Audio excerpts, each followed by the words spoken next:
I want to talk about the state of the left and break it down into two parts. Part number one is Bernie Sanders had an experience in 2016 when he was sidelined, which WikiLeaks revealed, by the shenanigans of the DNC. Instead, he went on knowing full well, and I talked to Glenn Greenwald about this, and he was very adamant about talking about this point, that he knew full well what the mainstream corporate billionaire media class would do, which you alluded to earlier in our interview. And he also knew how the establishment would attack him in 2020. And yet he decided to, Bernie Sanders decided to try to influence change within the Democratic apparatus. How do you view Bernie Sanders? Is he part of parcel of some criticism as well, or should we just attribute it to external factors like the media and the DNC? So that's part one of the question. Part two of the question is a recent discussion I had with Paul Jay. And Paul Jay said the problem with the left today is that we don't have a vision. When we talk about Medicare for all, well, we have Medicare for all in Canada and in Germany, but there's still child poverty in both of these countries. I know from Germany there's a huge sector of people who get paid very minimum wages. It's called the minimum wage sector, as they say it. So let me summarize the two questions. Number one, do you think Bernie Sanders should receive some criticism? And part two, do you think left intellectuals or the left overall has failed to provide a vision to the population? So in 2016, I did an event with Bernie Sanders and Bill McKibben, Naomi Klein, and the Socialist City Councilwoman from Seattle, Shama Sawan. And Shama pushed Bernie before the event. I was there as to why he wouldn't run as an independent, arguing correctly that we were never going to build an effective political movement in an election cycle, and we were not going to build it within the confines of the Democratic Party. Sanders' answer was that he didn't want to become Ralph Nader. What did that mean? What does it mean? Could you just mention who Ralph Nader is? Could you just mention who Ralph Nader is for our young viewers in Germany? Right. Ralph Nader was a great consumer advocate who exposed corporate power, the misuse of corporate power, wrote a series of, he was never in office, but he built a very powerful grassroots movement, wrote most of our major environmental law, the Mine and Safety Act, the Clean Water Act, these 24 pieces of legislation to protect workers and the environment, got a liberal wing of the Democratic Party to pass it through and make it law. And then, of course, with the corporate coup d'etat, to quote John Ralston Saul, that took over American politics, the liberal wing of the Democratic Party was destroyed. It existed only in rhetoric, not in actuality. Nader ran for president several times. He actually did quite well in 2000, getting almost 5% of the vote. The Democratic Party had to destroy him. They were terrified. I was Nader's speechwriter. And they did. They turned him into a pariah. And that's what Sanders meant. He knew the Democratic Party machine would destroy him. They would mount an intensive campaign to deny him his Senate seat. That's, what they did to McGovern. People forget George McGovern, the last Democratic nominee to take on the military-industrial establishment. He took on the animal agriculture industry, and I would tell all your viewers to become vegan if they care about climate change, which is why I became vegan, and held hearings about the carcinogens and the danger of animal-based products as the mainstay of your diet, and they pushed him out of his Senate seat in South Dakota. So that Bernie knew what they would do, and he wasn't wrong.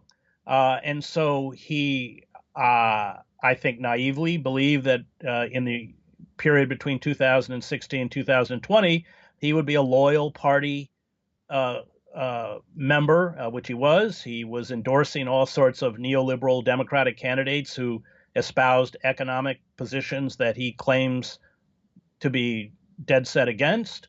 Of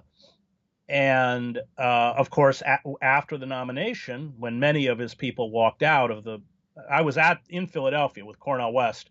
We were in a march with homeless people, several thousand homeless people surrounding the Democratic National Convention Center, appropriately named the Wells Fargo Center. And so Cornell said quite presciently to me, Bernie missed his historical moment. Bernie should have walked out, and he should have spent the intervening years building a third-party movement. Would he have succeeded?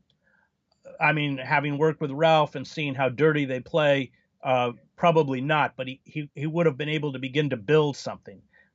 Instead, he became a tool of the Democratic Party, which, of course, on the eve of the South Carolina, was it South or North Carolina, primary under Barack Obama's direction, turned on him. He knew the dirty tricks, as you pointed out. The whole Democratic National Committee was fixed against him in 2016, and yet he said nothing. It was left to Donna Brazile, who had been to expose it. And I think it was political cowardice. And now, of course, he's telling his supporters to vote for Biden. I don't think he was. I think it was a miscalculation, a belief that somehow the Democratic Party establishment would ever allow him to be the nominee. And as he was surging at the beginning, they made it clear what they would do. He was never going to get enough votes, 1,900 and something, on the first round. And in the second round, you have quote unquote super delegates. I think there's 700 of them who are appointed by the party. They're all lobbyists and party officials. So it was always fixed. And Bernie just wanted to be part of the club. I mean, one of the reasons Bernie didn't go after Biden on the campaign trail is because socially, especially his wife, Jane Sanders, they're friends with the Bidens. I think Bernie failed us. We don't have any time left. I mean, because of climate change, things are deteriorating at a rate that even climate scientists never predicted. We can't fool around. Do we vote for Biden? Do we vote for Trump? Given the ecocide that is before us and the economic devastation that is, weeks and months away, these kinds of questions are kind of absurd.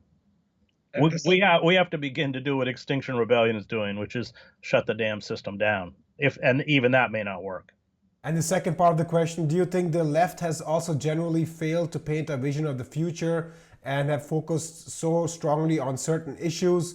It does seem that when we talk within the left, there's a lot of criticism about our society, and rightfully so, but there's no way to go forward. Do you think that's been the case with the left? Well, I think the left in Europe and the left in the United States are two different entities. In the left in Europe, and you still have communist parties in Europe, fairly strong in France and Italy. You have the Workers' Party. I'm not an expert on Germany, and I'm not going to pretend that, but you do have that. What did they pull about? 5%? The Labor Party. I think the United States is in far worse shape than Europe. We had a very powerful socialist movement, which was just utterly decimated and destroyed over the last century. The whole Red Scare, the red baiting, until what constituted the American left was essentially the Cold War liberal, the person who was kind of liberal on social values, but hawkish in terms of defense and empire.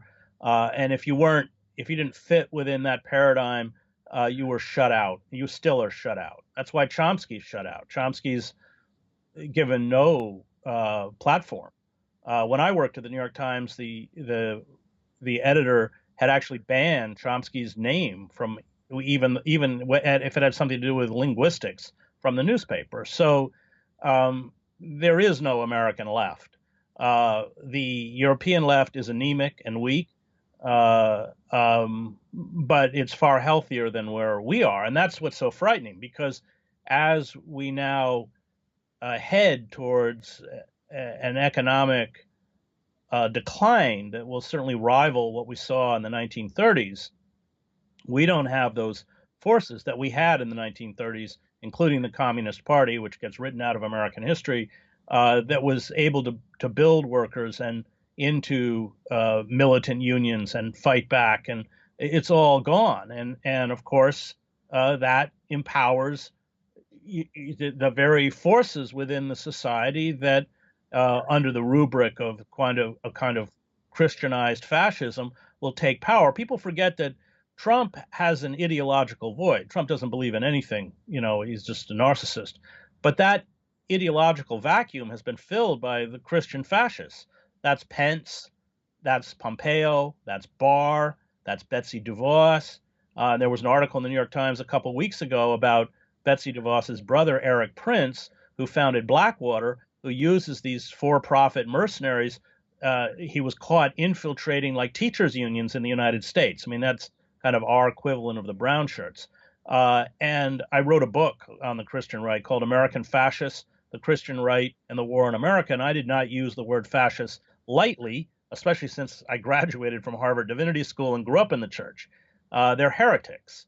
They've fused the iconography and language of American nationality with a Christian religion, just as the German Christian church did under the Nazis.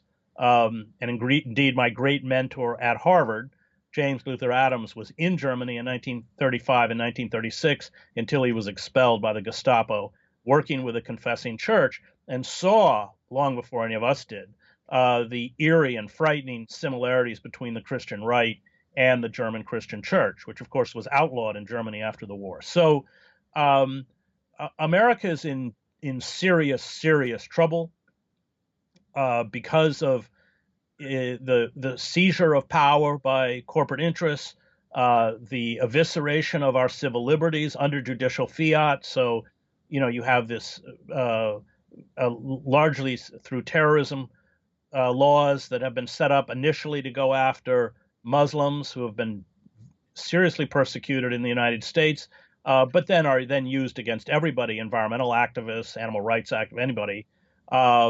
And a country where the pretense of democratic participation is rapidly being replaced by, the heel of the boot.